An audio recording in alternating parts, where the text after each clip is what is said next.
umaga sa inyo lahat. Welcome back to my channel. So, nakita nyo, naglagay lang po ako ng kahoy dito sa wood stove ko para uminit po dito sa loob ng mini greenhouse ko. So, ilang beses ko na pong nabanggit sa mga videos ko na ito pong wood stove na ito ang ginagamit ko para painitin yung loob ng mini greenhouse ko at para mabuhay ang mga halaman po natin dito. So, sa ngayon po, ang pinakamababa pong temperature na nangyayari ngayon dito sa lugar ko is -1. So, kung hindi ko sila papainitan gamit ang wood stove na to, mamamatay po lahat sila.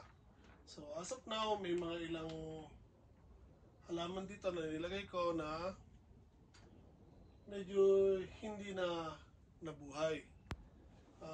Luckily, karamihan sa kanila, hindi po sa akin. Pinalagay lang po ng mga kakilala natin kasi nga wala silang pwedeng paglagyan ng mga halaman nila. So, since alam nila meron ako dito mini greenhouse at meron akong wood stove na ginagamit para mainitin yung mga halaman dito, nakiusap sila kung pwedeng makilagay ng halaman. Kaya nga lang, ang downside doon sa ginawa nila is late na nila dinala dito yung mga halaman nila or late na sila nakilagay dito sa loob ng mini greenhouse. So, meron tayo dito mga ilan na hindi na umabot ng pagkakapasok dito. So, namatay. Tulad ng isa dito, yung saging or yung parang senyorita ang version niya sa atin. Tawag dito monkey banana, galing Okinawa, maliliit lang. Meron din dito mangga. So far, yung mangga, dalawa yung dinala dito. Yung isa okay pa, pero yung isa medyo tagilid na. Yung mga dahon, tuyot na, pero yung puno, medyo green pa, so hindi natin alam. Basta, again, pagdating ng summer at buhay yung ugat, kahit mamatay yung upper na puno, wala pong problema doon. So, meron tayong mga iba din na medyo bumibigay. And, meron din ng mga ibang bonsai, yung seedlings na medyo namatay din po. Pero, most of my plants are okay, doing well, pati mga bayabas ko. Itong isang papaya natin na nakalagay sa plastic container, natuyo na yung dahon, pero yung puno niya so far, buhay pa rin, matigas pa rin. Hanggat matigas yung puno niya, wala pong problema. Pag yung puno niya na lumambot, nabulok, wala na pong pag-asin. So, hanggat buhay ang puno, wala pong problema yan kahit malantay yung mga dahon at makasurvive sila ng winter. Once na dumating yung summer, uminit na po ulit, sisibol at sisibol po ulit yung mga dahon yan. So, walang problema doon. Again, mga bayabas ko are doing well. Kasaba ko so far, karamihan po ng nilagay natin o tinusok sa mga timba ay buhay pa rin. And, ano po ba? Yung mangga ko, it's doing well. Karamihan ng mga bonsai ko, okay din. Konting mga lanta-lanta lang ng dahon, pero again, most of my plants are okay. Yung mga pinalagay lang na halaman ng mga kakilala ko, medyo nagkaroon ng hindi magandang kinabukasan or namatay. So again, with that being said, again, naglagay po tayo ng kahoy. And I think nasabi ko na kung paano ko kumukuha ng mga kahoy sa mga past videos ko. Which is, nabanggit ko na pumupunta ako sa bundok during summer. Naghahanap ako ng mga nagpuputol ng mga puno doon. Then, nangihingi po tayo. Or, kung may pinapaputol sa akin, mga kakilala ko na nagpuputol ng mga puno. And, kasi itapon nila yon, kinukuha ko. So, recently, meron akong bagong nakilala. Yung meron silang kumpanya na naggigiba ng mga bahay. Tawag doon, Gemba or Kaitaya. So, Kaitay means nagbabaklas, nagde-demolish. So, yung mga bahay, dinidemolish nila. And, yung mga old houses, usually mga kahoy, yung mga troso.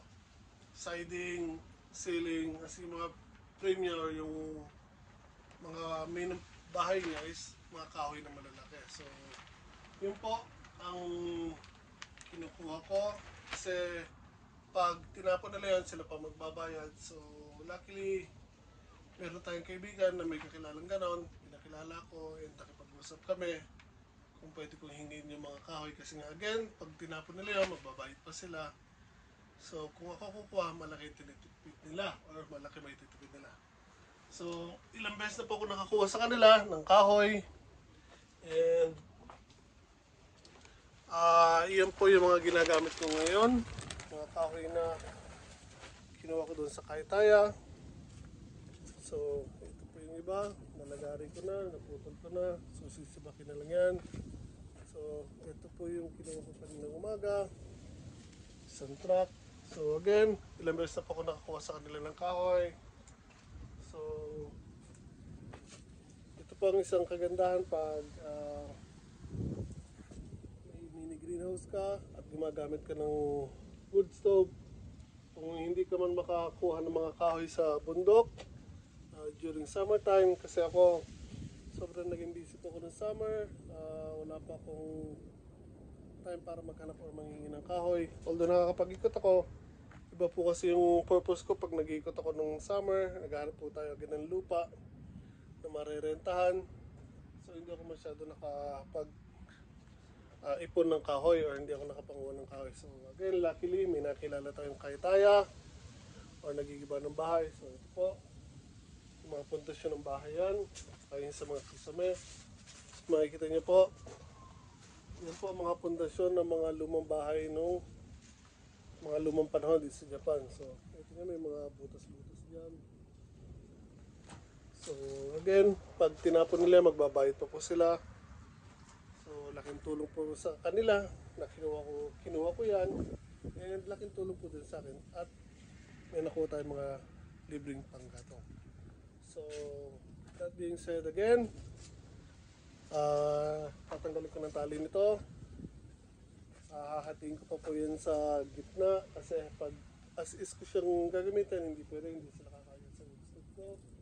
So kakasya sila sa mga sizes na kakasya sa wood stove. Then sisibakin natin yun kasi again, kumikita niyo po, masyado pong malalaki pa yan. So kailangan pa rin sila sibakin. So now, tanggalin ko yung tali, chachap ko sila using my chainsaw. Ang gamit ko yung chainsaw now is electric. Meron din po tayong gas powered na chainsaw, kaya nga lang masyado maingay pag gas. So medyo masela itong mga kapitbahay ko, so iwasan ko na gamitin yun. Kung umaga lang, okay lang, wala mong problema. So now, alauna pa lang po ng tanghali, so okay lang naman. Kaya nga lang, again, sa dami ng puputulin ko, continuous na ingay ang gagawin niya. So, yun lang tayo, electric. So, now, puputulin ko na itong mga kahoy and sisipakin ko sila. Kasi sobrang lamig po. So, gusto po yung kahoy ko sa loob. Kailangan ko na muna ng sitwasyon ko mga ito. So, dyan muna kayo. Kung gusto nyo ako samahan nyo ako. But meanwhile, magsisibak ako ng kahoy.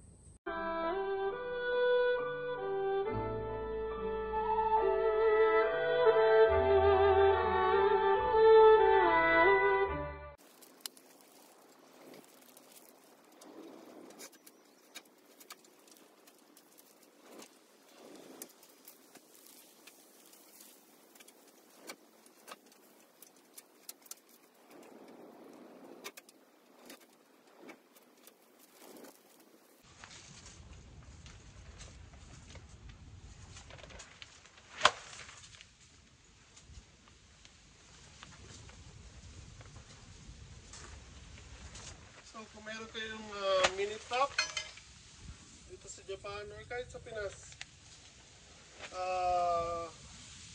make sure lang na may lagi kayo mayroong dalang tali dahil hindi nyo alam kung kailan nyo magagamit to, lalo na kung nag-aakot kayo ito mga kahoy or anumang gamit na medyo malalaki. So malaking tulong pag meron kayo laging tali sa truck.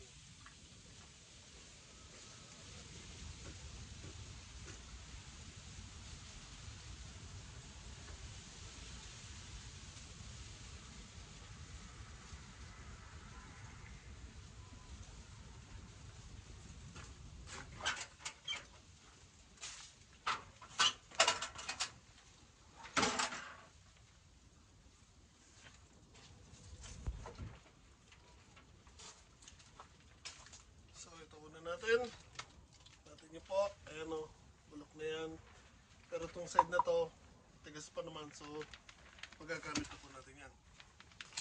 So again, ang gamit ko electric chainsaw, which is ayaw mandar, kasi naka-safety.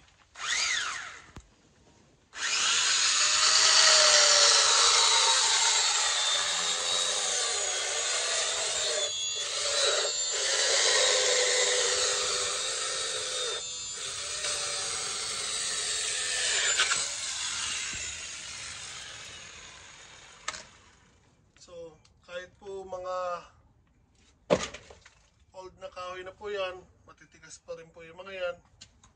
Kaya, minsan, nag-i-stack yung ngipin ng chainsaw natin.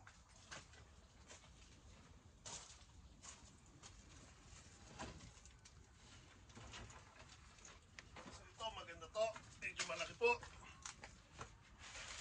So, pag puputol kayo ng mga ganitong kahoy, lalo mga galing sa mga ginipang bahay, make sure na yung lugar na pagpuputulan nyo ay walang kung anumang pako, tornilyo o anumang bakal, dahil kapag meron, sira po ang ngipin ng chainsaw nyo.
Pala nga pala ng chainsaw ko, bago po yan.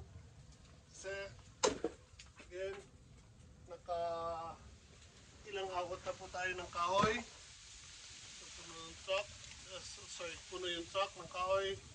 Ilang beses na po kung nagputol, kaya nagpalit na ako ng ngipin ng chainsaw kasi pumurol na po. So again, kahit tuyo na po yan, meron pa rin po mga part na sobra pong tigas. And yung ngipin po ng chainsaw natin, pag continuous natin ginagamit, siyempre nadadal.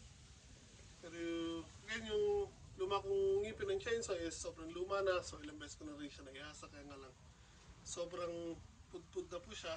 Kinailangan ko ng palta ng bagong ngipin. So putulin ko lang ito mga ito. And maybe fast forward ko na lang konti para medyo bumilis, dahil I'm sure ayaw nyo makita ko na nagpuputol lang continuous itong kahoy.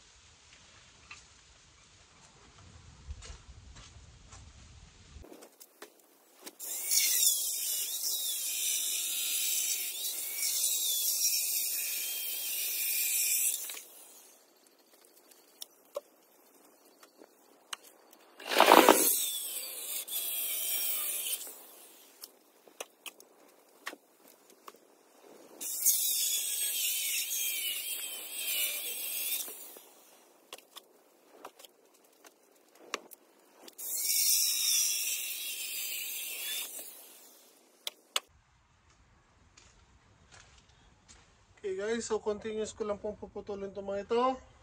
And pakita ko na lang sa inyo pagkatapos na akong mag-cut lahat ng yun. So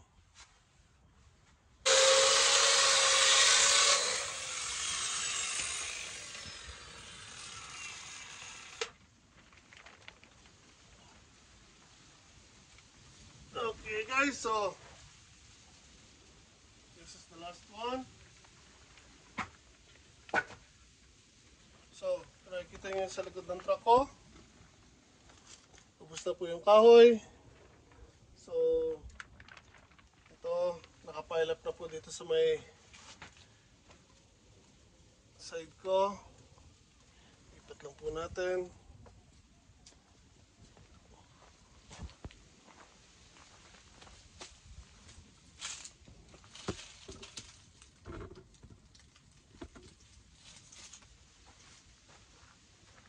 There you go guys. Tulad ng sinabi ko, ayan po, nakatambak na po yung mga pinutol nating kahoy. And now, titilarin naman natin sila gamit ang palapol. So, tapos na tayo dito sa chainsaw. Ikumin lang natin to.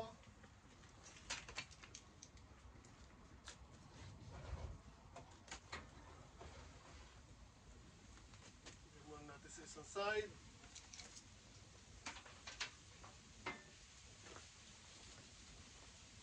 So next, ang gagamitin naman natin ay palakol.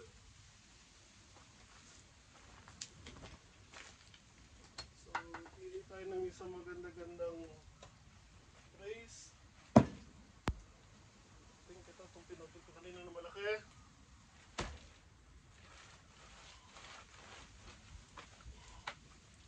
That would be nice.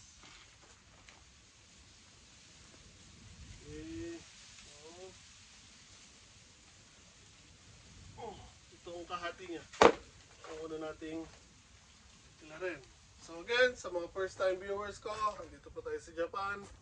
And ito po nakikita nyo na kahoy dito sa may likuran ko. Nahingi ko lang po yun sa Kaytaya or sa isang kumpanya na nagigiba ng bahay.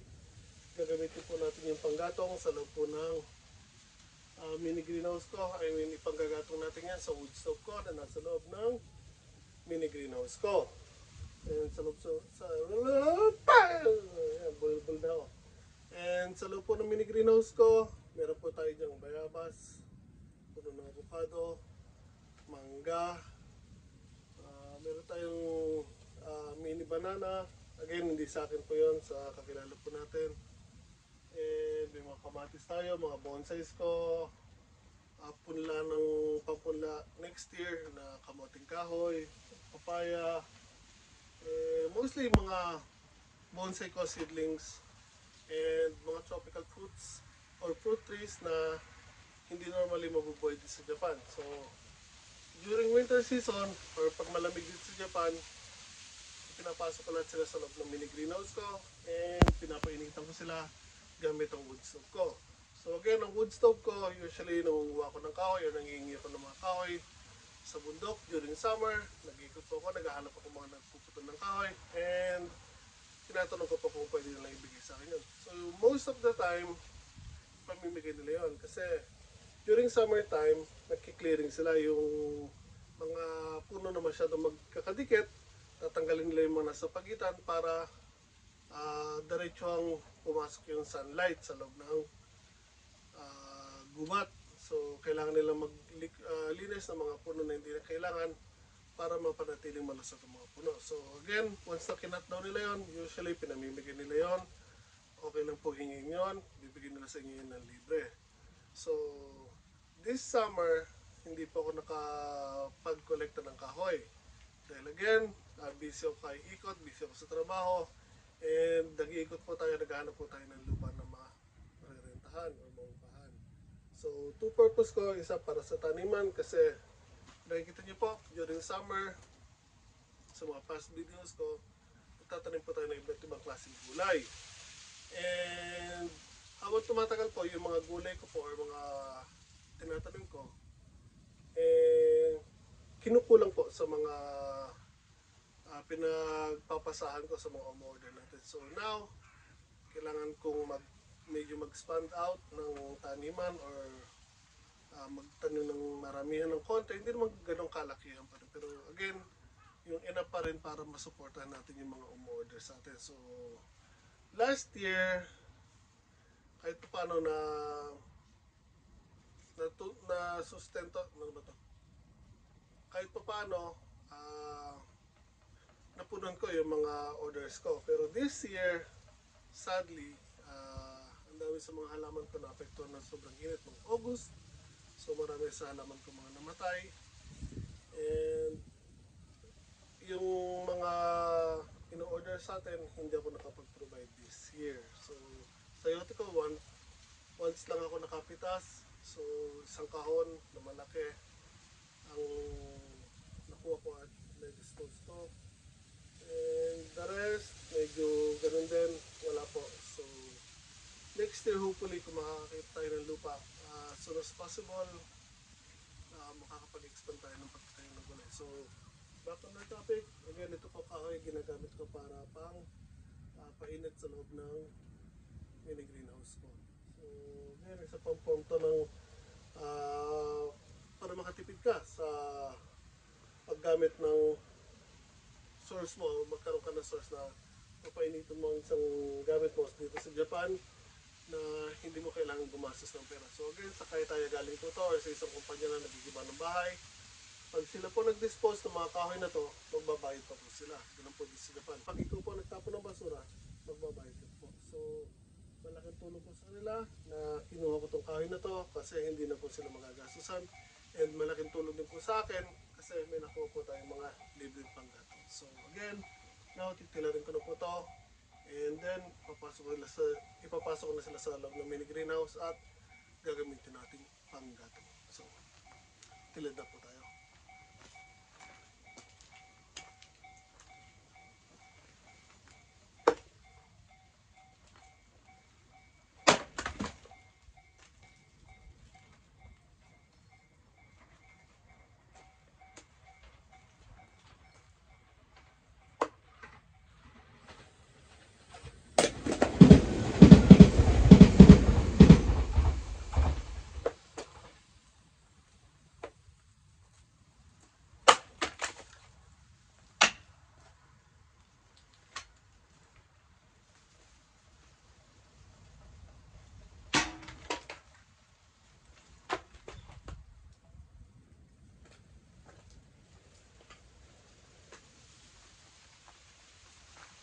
So, mga tinitilad ko, mga ganitong kalalaki lang po. Okay na po yan. Kasya na po yan sa wood stove ko. Hindi ko na po sila kailangan palitin pa. So, mga ganitong sizes din, tumatagal. So, mas malaki, mas maganda. Kaya lang, sobrang laki. Hindi na masusunog agad.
So, patuloy ko lang po titilarin itong mga kahoy. And, again, papasok ko na sila sa loob ng mini greenhouse ko. So, ito po, konting kaalaman lang po para sa inyo sa mga nandyan din po dito sa Japan. And, gusto maghalaman tulad ko. Gusto mag-alaga ng mga tropical fruit trees na not normally matatagpuan dito sa Japan. Doable po, mapabayabas, mangga, papaya, or avocado, pinya. So, again, kung meron kayong small lot at malalagay nyo ng mini greenhouse, mas maganda. Mas ideal po para sa mga halaman nyo. Kung wala, lagay nyo po sa paso. Pasok nyo po sa loob ng bahay during winter. Come summertime, lalabas nyo lang po ulit. So, may option kayo na ilagay sila sa direkta sa lupa during summer or i-retain nyo lang po sa isang plastic container or paso na malaki para mas gumanda po yung halaman. Dahil kung ilalagay nyo lang po sa maliit na paso, mabuhay mo po ang halaman nyo, hindi po masyadong gaganda o hindi yayabong. Not unless na gagamitin nyo ng mga fertilizers or anong pa mga supplements. Pero again, kailangan mag-adjust ng mga ugat. Pag maliit lang po yung ginagalaan o ginagalawan ng ugat, hindi po masyadong lalaki yung puno nyo. So, again, sana po nagustuhan nyo po simple minagi ko, konti po kaalaman. Isa po form ng pagtitipid ng resources nyo. Wood, kahoy po or panggatong sa wood stove ko sa loob ng mini greenhouse. So, again, sana po nagustuhan nyo po simple minagi ko. Kung magagawa nyo naman po, pakilike po ang video na to. Share sa mga kaibigan nyo. And subscribe na rin po sa channel ko. Malaki tulong po sa lahat. So, ingat po tayo lahat palagi.